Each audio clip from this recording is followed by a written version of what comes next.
സമയം പുറകോട്ട് പോവാണ്. രാത്രി 10, 18 അങ്ങനെ അത് സമയം പുറകോട്ട് വരുവാണ്. ഇതൊക്കെ എങ്ങനെയാ പോസിബിൾ ആവുന്നത്? പപ്പ ഉറങ്ങിക്കിടന്ന എൻ്റെ മമ്മിയുടെ മൊബൈൽ ഫോണിൽ നിന്നും വീഡിയോ കോള് 17 തവണ വിളിച്ചു. അത് എൻ്റെ അപ്പൻ എന്നെ വിളിച്ച കേസാണ്. പുള്ളി ഈ പറയുന്ന പോലെ വിഷ്ണുവിനോട് ഞാൻ പറഞ്ഞു 3 മാസത്തിനുള്ളിൽ പുള്ളി ഡിപ്പാർട്ടാവുമെന്ന് പറഞ്ഞു. പുള്ളി ഒരു ദിവസം ഇങ്ങനെ വണ്ടി ഓടിച്ച് വരുവാട്ടെ, ഒരു വെള്ളിയാഴ്ച. അപ്പം ഞാൻ ജനലിൻ്റെ അവിടെ നിൽക്കുക, പുറത്തോട്ടൊരു ഗ്ലാസ് കാപ്പിയൊക്കെ കുടിച്ചിങ്ങനെ നിൽക്കുക. പുള്ളിയുടെ വണ്ടി അവിടെ നിന്ന് ഇങ്ങനെ വരുക. പുള്ളി വണ്ടിക്കകത്തിരിക്കുക. പുള്ളി എന്നെ നോക്കിയിട്ട് വിഷ്ണു അടുത്ത് നിൽപ്പുണ്ട്. വിഷ്ണുവിനോട് പറഞ്ഞു, ഡാഡി 3 മാസത്തിനുള്ളിൽ പുള്ളി മരിക്കുന്നു.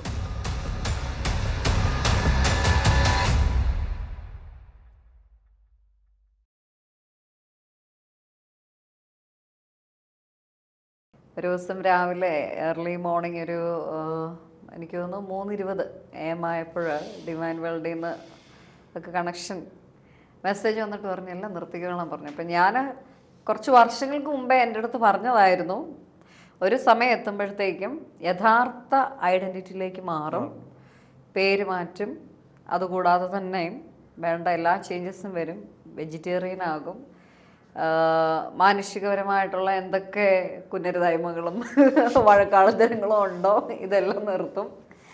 അപ്പോൾ അന്ന് ഞാൻ ആവുന്ന റിക്വസ്റ്റ് ചെയ്യാം. അന്ന് വിഷ്ണു സാർ കൂടെ ഉണ്ടേ. അപ്പോൾ അന്ന് ഞാനും വിഷ്ണു സാറും പറഞ്ഞു, വിഷ്ണു പറഞ്ഞു, എടാ കുഞ്ഞുതളിയാ നീ വെജിറ്റേറിയൻ ഒക്കെ ആവുമല്ലോ, നീ വെജിറ്റേറിയൻ ആയിക്കോ, ഞാനാവത്തൊന്നും ഇല്ലാന്ന് പറഞ്ഞു.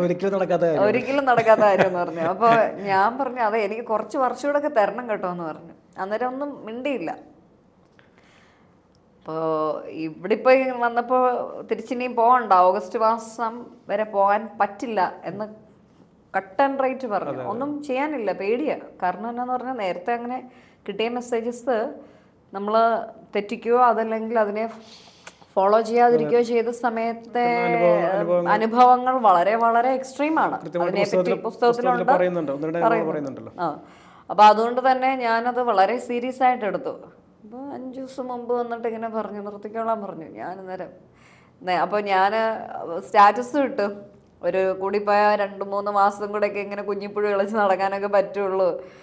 അന്നേരം ഈ കഴിക്കാൻ പറ്റുന്ന കപ്പ ബിരിയാണിയും പിന്നെ പാൽപ്പൊറോട്ടയുണ്ട്, പാൽപ്പൊറോട്ടയൊക്കെ അതെ ഇതൊക്കെ കൂർക്ക ബീഫും കൂർക്കയും ഒക്കെ കഴിക്കണം എന്നൊക്കെ പറഞ്ഞ് സ്റ്റാറ്റസ് ഇട്ട് 2 ദിവസം എങ്ങാണ്ട് 2-3 ദിവസം കഴിഞ്ഞപ്പോഴത്തേക്കും അടുത്ത ഓർഡറായി വെജിറ്റേറിയൻ ആക്കിയോളാം. ഒന്നും ചെയ്യാനില്ല. 5-ാം ദിവസത്തിലേക്ക് ഈശ്വരൻ സഹായിച്ച് സക്സസ്ഫുൾ ആയിട്ട് പോകുന്നു. അപ്പോൾ ഈ വെജിറ്റേറിയനിസം പണ്ടൊക്കെ എന്നോട് ആളുകൾ ചോദിക്കുമായിരുന്നു, മാം വെജിറ്റേറിയൻ ആണോ? ഇല്ല ഞാൻ വെജിറ്റേറിയൻ അല്ല.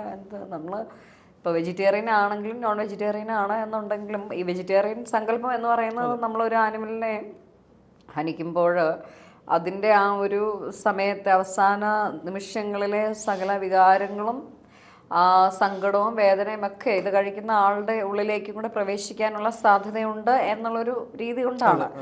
എന്നിരുന്നാൽ ശാന്തത പോകും എന്നൊക്കെയാണ്. പക്ഷെ അങ്ങനെയൊന്നുമല്ല, എനിക്ക് എക്സ്ട്രീം ശാന്തതയും എക്സ്ട്രീം പേഷ്യൻസും ആണ്. അപ്പോൾ അതുകൊണ്ട് നമ്മുടെ ഭക്ഷണം എന്നെ സ്വാധീനിച്ചതായിട്ട് എനിക്കൊരിക്കലും തോന്നിയിട്ടില്ല.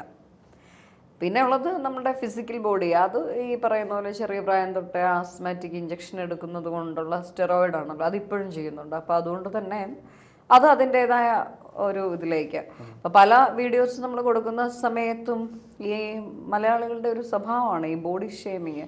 ബോഡി ഷേമിങ് മൂലം എന്തോ ആളുകൾ സഫർ ചെയ്യുന്നുണ്ട്. പൊക്കം കൂടിയാൽ പ്രശ്നം, പൊക്കം കുറഞ്ഞാൽ പ്രശ്നം, തടി ഉണ്ടേ പ്രശ്നം, ഇല്ലെങ്കിൽ പ്രശ്നം, മസിൽ ഉണ്ടേ പ്രശ്നം, മസിൽ ഇല്ലെങ്കിൽ പ്രശ്നം, ഇല്ലേ, മുടി നരച്ചാൽ പ്രശ്നം, നരച്ചില്ല. ഇതാ എൻ്റെ മുടിയൊക്കെ നരച്ചിരിക്കുക കേട്ടോ, നിങ്ങളിത് കുറച്ചൊന്ന് സൂം ചെയ്തേക്കണേ മുടി. പക്ഷെ ഈ നരയ്ക്കൊരു ഭംഗിയുണ്ട്, ചെറിയ പ്രായം തൊട്ട് നരയ്ക്കുന്നതാണ്. ഇപ്പോഴത്തെ തലമുറയ്ക്ക് അതില്ല. ഇതുവരെ നമ്മള് കളറൊക്കെ ചെയ്തു. അപ്പൊ കളർ ചെയ്ത സമയത്ത് ആ കടല ചേച്ചി പറഞ്ഞു, മേഡം 1 വർഷം ഇതുപോലെ ഇത് നിൽക്കുമെന്ന് പറഞ്ഞു. അപ്പോഴാണ് ഞാൻ നോക്കാം, ഒരാഴ്ച നിന്നാലേ, കാര്യം ഈ തലയൊക്കെ വർക്കൗട്ട് ചെയ്യുന്ന രീതി വ്യത്യാസമാണ്, ഇതിൻ്റെ എനർജി ഷീൽഡ് വ്യത്യാസമാണ്. ഒരാഴ്ച കഴിഞ്ഞപ്പോഴത്തേക്കും വീണ്ടും പഴയതുപോലെ നിരയായി. അപ്പോൾ ഇനിയിപ്പോൾ വെറുതെ കളർ ചെയ്ത് പൈസ കളയേണ്ട കാര്യമുണ്ടോ? അതെ, വരുന്നവരൊക്കെ വരട്ടെ. അപ്പോൾ അങ്ങനെ ഒരു സാഹചര്യമാണ് നമുക്കുള്ളത്. പറഞ്ഞു വന്ന എന്താന്ന് പറഞ്ഞു കഴിഞ്ഞാൽ, ചില കാര്യങ്ങളെ നമുക്ക് നിയന്ത്രിക്കാൻ സാധിക്കും, എന്നാൽ ചില കാര്യങ്ങൾ സാധിക്കില്ല. വെയിറ്ററിനായ കാര്യം തീരെ പ്രതീക്ഷിക്കാം. എനിക്ക് കേട്ടപ്പോൾ സങ്കടം തോന്നി. കാരണം നമ്മൾ ചെറുപ്പം മുതലേ കഴിക്കുന്ന ഭക്ഷണം ദിവസം കഴിക്കാൻ പാടില്ല. ആരോഗ്യം അസുഖം വന്നിട്ട് കഴിക്കാണ്ടിരിക്കണം, നമ്മൾ വേണ്ടെന്ന് വെച്ച് കഴിക്കാണ്ടിരിക്കാൻ വലിയൊരു ബുദ്ധിമുട്ടാണ്. വലിയ ബുദ്ധിമുട്ടാണ്. ഇപ്പൊ എന്നേക്കായിട്ട് നമ്മൾ ആ ഒരു സംഭവത്തിനോട് വിട പറയുന്നല്ല, സന്തോഷമായിട്ട് തൃപ്തിയായിട്ട് സങ്കടത്തോടു കൂടിയല്ല. എനിക്കതിലൊരു വിഷമോ സങ്കടമോ ഒന്നും തന്നെ ഇല്ല. പിന്നെ ഉള്ളത് നിന്നിപ്പില് മലയാറ്റൂർ പോയിട്ട് ബജ്ജിയൊക്കെ കഴിക്കുന്ന സ്വഭാവം ഉണ്ടായിരുന്നു. അതിനുവേണ്ടി തന്നെ മലയാറ്റൂർ പോകും. എന്നിട്ട് മലയാറ്റൂർ മറ്റേ സെയിൻറ് തോമസ് ചർച്ചിൻ്റെ അവിടെ പോയിട്ട് തിരികെത്തിക്കും, പ്രാർത്ഥിച്ചിട്ട് നേരെ തിരിച്ചിറങ്ങി വന്നിട്ട് അടുത്ത ചായയും അടുത്ത ബജ്ജിയും വീണ്ടും കഴിക്കും. എന്നിട്ട് കൊച്ചിക്ക് വരും, പിന്നെ കാട്ടിൽ പോകും. അപ്പോൾ ഇപ്പൊ കാട്ടിൽ പോകുന്നുണ്ട്, പക്ഷെ എന്നാലും ബജ്ജി കഴിക്കുന്നില്ല. കാരണം എല്ലാം കൂടെ മിക്സ് ചെയ്ത് അത് എക്സ്ട്രീം പ്യൂരിഫിക്കേഷൻ സ്റ്റേജ് ആണ്. അതോടൊപ്പം തന്നെ ഞാൻ കണ്ട വിഷനെ പറ്റി ഞാൻ പറഞ്ഞില്ലേ, നമ്മൾ ചെറുതായി ഒരു സ്റ്റൊമക്കിനുള്ളിൽ ഒരു കുഞ്ഞു ബേബിയായിട്ട് ഇങ്ങനെ കിടക്കുന്നു. അതിന് 2 ദിവസം കഴിഞ്ഞിട്ടാണ് ഹിരണ്യഗർഭത്തിന്റെ കേസ്. അപ്പൊ ഇതൊക്കെ ഒരു പ്രിപ്പറേഷൻ സ്റ്റേജാണ്. It's a preparation stage just before my rebirth എന്ന് വേണമെങ്കിൽ പറയാം. അപ്പോൾ അത് വിതിൻ ഫ്യൂ മന്ത്സ് അതും സംഭവിക്കാൻ പോകുന്ന കാര്യങ്ങളാണ്. എന്ത് നടക്കും എന്നുള്ളത് നേരത്തെ കാണിച്ച് തരും. അപ്പോൾ കേരളത്തിനെ സംബന്ധിച്ചും വളരെ അങ്ങനത്തെ ഒരു ഭയങ്കരമായ വിഷയത്തിനെ പറ്റി ഓൾറെഡി വർഷങ്ങൾക്ക് മുമ്പേ കിട്ടിയ മെസ്സേജാണ്. പല സാഹചര്യങ്ങൾ കൊണ്ട് അത് എന്താ പറയുക, പബ്ലിക്കലി റിവീൽ ചെയ്യാനൊന്നും പറ്റിയിട്ടൊന്നുമില്ല. അറിയാവുന്ന ആളുകൾക്കൊക്കെ മനസ്സിലാക്കാൻ പറ്റും. അത് ചേട്ടനും അതുപോലുള്ള ഗുരുസ്ഥാനീയരായിട്ടുള്ള ഒരുപാട് ആളുകളുമൊക്കെ ഈ ഒരു ഇൻസിഡൻറ്റ് നിങ്ങളൊക്കെ കണ്ടുവച്ചിരിക്കുന്നതാണ്. അത് പ്രിവെൻറ്റ് ചെയ്യാനായിട്ട് ആരെ കൊണ്ട് പറ്റും? 3.5 കോടി ജനങ്ങളും അവരുടെ സ്വപ്നങ്ങളും. 3.5 കോടി ജനങ്ങൾ മാത്രമല്ല, അതിനപ്പുറത്ത് ഉള്ള പല ബാക്കിയുള്ള പല കാര്യങ്ങളുണ്ട്. അപ്പോൾ അതൊക്കെ ചെയ്യണമെന്നുണ്ടെങ്കിൽ തീർച്ചയായിട്ടും നമ്മളത്രയും പവർഫുള്ളായിട്ട് എന്താ പറയുക, ഷാർപ്പായിട്ട് കാര്യങ്ങൾ ഫോക്കസ് ചെയ്ത് ഒരു ലാഭേച്ഛയില്ലാതെ പ്രവർത്തിക്കുന്ന ഒരു മനസ്സൊക്കെ ഉണ്ടാവണം. രാഷ്ട്രീയത്തിൽ ഇറങ്ങുക എന്ന് കമാൻഡ് തന്നതിൻ്റെ റീസൺ അതാണ്. പ്രതിഫലമില്ലാത്തൊരു അല്ലേ, അങ്ങനെയുള്ള ആളുകളൊക്കെ വളരെ കുറവാണ്. അപ്പോൾ കാര്യങ്ങൾ മനസ്സിലാക്കാൻ പറ്റുന്നവര് മനസ്സിലാക്കട്ടെ. എന്താ പറയുക, അല്ലെങ്കിൽ വെജിറ്റേറിയൻ ആയതൊക്കെ അതിൻ്റെ ഒരു ഭാഗമായിട്ടായിരിക്കും. കാരണം എൻ്റെ വീട്ടിൽ വന്നപ്പോഴും കൂടുതലും വീട്ടിൽ ഞാൻ വെജിറ്റേറിയൻ ഭക്ഷണം കഴിക്കുന്നത് തന്നെ. കാരണം എന്നാന്ന് പറഞ്ഞു കഴിഞ്ഞാൽ ഞങ്ങളുടെ വീട്ടില് ചങ്ങനാശ്ശേരിയില് മമ്മി എപ്പോഴും ചെറുപ്പം മുതലേ എപ്പോഴും മീനും ഇറച്ചിയും കാണും. കറി എന്നതേലും ഒരു ചെറിയ തോരനോ അങ്ങനെ എന്തെങ്കിലും ഉണ്ടെങ്കിലുണ്ട്. എന്നാൽ പോലും നമ്മൾ കൂടുതലും പ്രിഫർ ചെയ്യുന്നത് എന്തോ ആയിരിക്കും, ഇറച്ചി മീനായിരിക്കും. അപ്പോൾ എന്നെ സംബന്ധിച്ച് എനിക്കതേ അറിയുള്ളൂ, എൻ്റെ ബോഡിക്ക് അതേ അറിയുള്ളൂ. ഏറ്റവും എൻ്റെ ജീവിതത്തിൽ ഇതുവരെയുള്ള ജീവിതത്തിൽ ഞാൻ വെജിറ്റേറിയൻ ഫുഡ് കഴിച്ചിട്ടുള്ളത് മധുചേട്ടൻ്റെ വീട്ടിൽ നിന്നാണ്, ചേച്ചിയുടെ നിന്ന്, അന്നപൂർണേശ്വരി ദേവിക്ക് ഒരുപാട് നന്ദി. അപ്പോൾ ശരീരം അതിന് പ്രിപ്പറേഷൻ ഇടുന്നു, അതിനൊരു മാറ്റം വരുത്തുന്നു. ഇതൊക്കെ എങ്ങനെ സംഭവിക്കുന്നു എന്ന് ചോദിച്ചു കഴിഞ്ഞാൽ സാധാരണ മനുഷ്യന് ഇമ്പോസിബിൾ കേസാണ്. അപ്പോൾ ഒരു അടുത്ത സ്റ്റേജിലേക്ക് പോകുന്നതിന് മുമ്പ് മാനസികമായിട്ടും ശാരീരികമായിട്ടും ഇമോഷൻ വൈസും ഒക്കെ തന്നെയുമുള്ള ബന്ധങ്ങൾ മുഖേനയുള്ള ബന്ധനങ്ങളും മോചിക്കപ്പെടുകയാണ്. അപ്പം അത്തരത്തിലെ മോചനത്തിൻ്റെ ഭാഗമായിട്ടൊക്കെയാണ് വിഷ്ണു സാറ്. അപ്പം അദ്ദേഹത്തോട് ഞാൻ പേഴ്സണലി ഇരുന്ന് നമുക്ക് വേറൊരു ഇൻ്റർവ്യൂ കൊടുക്കാം. അപ്പം സാറ് ഓപ്പൺലി സംസാരിക്കുമായിരിക്കാം. എനിവേ, എന്നെ അറിയാവുന്ന ആളുകളോട് ഞാൻ ഒന്നും മറച്ചു വെച്ചിട്ടില്ല. ബുക്കിൽ ഈ ബുക്കിൻ്റെ ഏറ്റവും ലാസ്റ്റ് ചാപ്റ്ററിൽ നമ്മൾ കൊടുത്തിട്ടുള്ള ഒരു മാറ്ററാണ്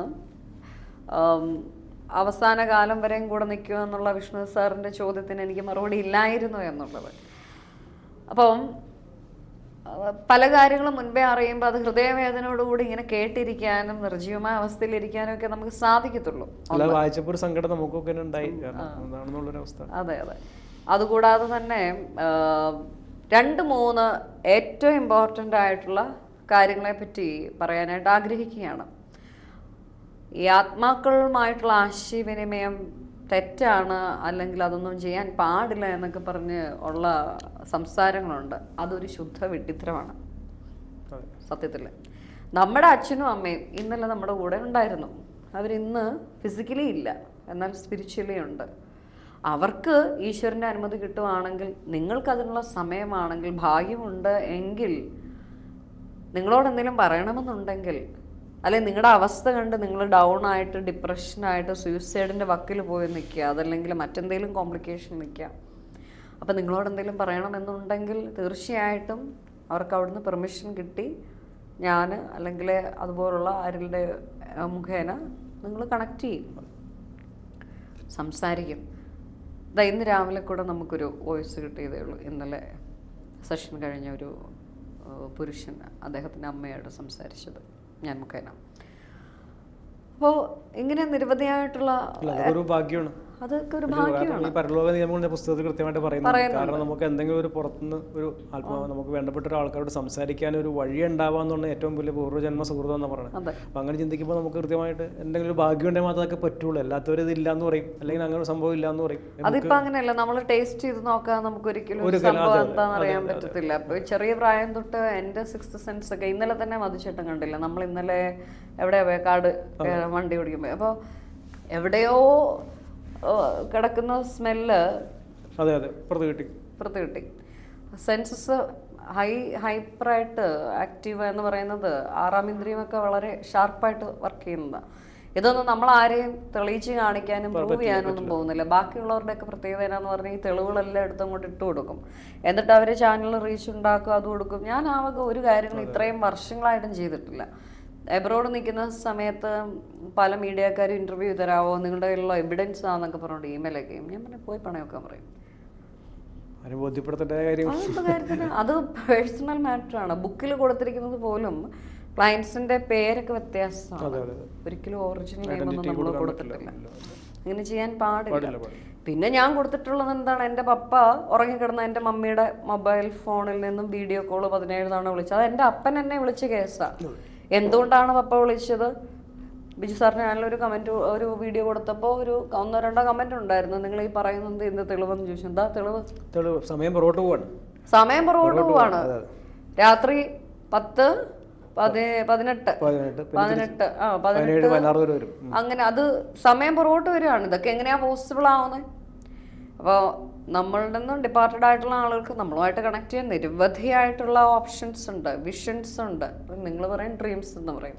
അവർക്ക് ശബ്ദമുണ്ട്. നമ്മൾ ഈ കിടന്ന് സംസാരിക്കുന്നത് പോലെയല്ല, ശബ്ദമുണ്ട്, കാണാൻ പറ്റും, കാണുന്നവരെ വരച്ചു കൊടുക്കും, പെർമിഷനുള്ള കേസസ്.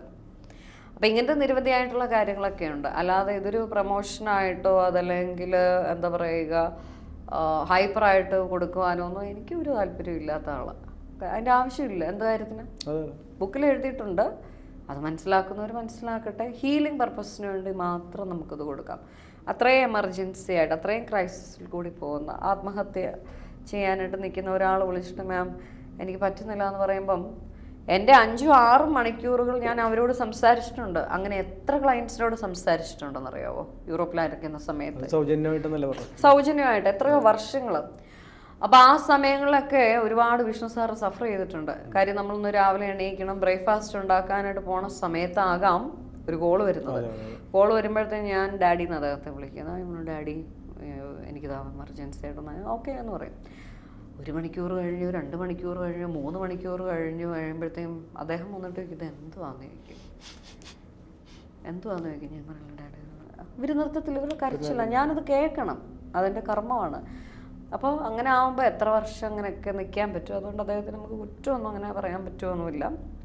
ഇപ്പോൾ 2-3 പേഴ്സണൽ കേസ് എന്ന് പറയുന്നത് എനിക്ക് വാർണിംഗ് മെസ്സേജസ് ചില ആളുകളെ സംബന്ധിച്ച് വരാറുണ്ട്.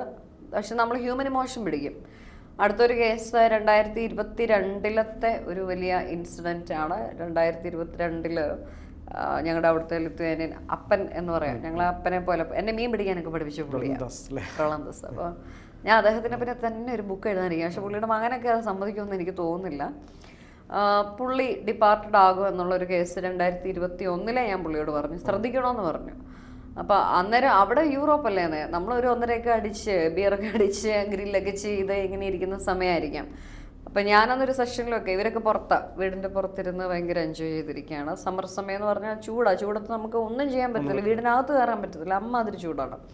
അപ്പം എന്നോട് വന്നിട്ട് പറഞ്ഞു നീ ഒരു കാര്യം ചെയ്ത് എൻ്റെ നോക്കെന്ന് പറഞ്ഞു. ഞാൻ അദ്ദേഹത്തിൻ്റെ നോക്കിയപ്പോഴത്തേക്കും വിഷയമാണ് നെക്സ്റ്റ് ഇയർ ഹൈലി കോംപ്ലിക്കേറ്റഡാണ്, മരണമാണ്, ഹൈഡ് ചെയ്ത് വെക്കാനും പറ്റത്തില്ല. ഞാൻ പോയി വിഷ്ണുവിനോട് പറഞ്ഞു വിഷ്ണു ഇങ്ങനൊരു വിഷയമുണ്ട്. അപ്പോൾ അതിന് മുമ്പൊരു വിഷയം ഉണ്ടായിരുന്നു. ഇദ്ദേഹത്തിൻ്റെ ഒരു കസിൻ ബ്രദർ, പുള്ളിക്കും ഞാൻ മകള് സ്ഥാനം തന്നെയായിരുന്നു. അപ്പോൾ പുള്ളിയുടെ കേസിൽ പക്ഷേ എനിക്ക് അത് പറയാൻ പറ്റിയില്ല. കാര്യം ഞാൻ ഇവരോട് ഇത് പറയുമ്പോൾ ഇവരെങ്ങനെ എടുക്കും, കാര്യം നമ്മൾ ഇവരെ നാളെയും കാണേണ്ടതാണ്. അപ്പം അദ്ദേഹത്തോട് അവരുടെ സഹോദരിയോടൊന്നും എനിക്കിത് പറയാൻ പറ്റിയില്ല. അതൊരു ഭയങ്കര വിഷമാണ് എനിക്ക് സത്യത്തിൽ. ഇപ്പോഴും എനിക്കൊന്നും ചെയ്യാൻ പറ്റില്ല. പക്ഷെ എന്നിരുന്നാൽ തന്നെയും പറഞ്ഞില്ലല്ലോ എന്നുള്ളൊരു വിഷമം എനിക്കുണ്ട്. പുള്ളി ഈ പറയുന്ന പോലെ വിഷ്ണുവിനോട് ഞാൻ പറഞ്ഞു 3 മാസത്തിനുള്ളിൽ പുള്ളി ഡിപ്പാർട്ട് ആവുമെന്ന് പറഞ്ഞു. പുള്ളി ഒരു ദിവസം ഇങ്ങനെ വണ്ടി ഓടിച്ച് വരുവാട്ടെ ഒരു വെള്ളിയാഴ്ച. അപ്പം ഞാൻ ജനലിൻ്റെ അവിടെ നിൽക്കുക, പുറത്തോട്ടൊരു ഗ്ലാസ് കാപ്പി കുടിച്ചിങ്ങനെ നിൽക്കുക. പുള്ളിയുടെ വണ്ടി അവിടെ നിന്ന് ഇങ്ങനെ വരിക.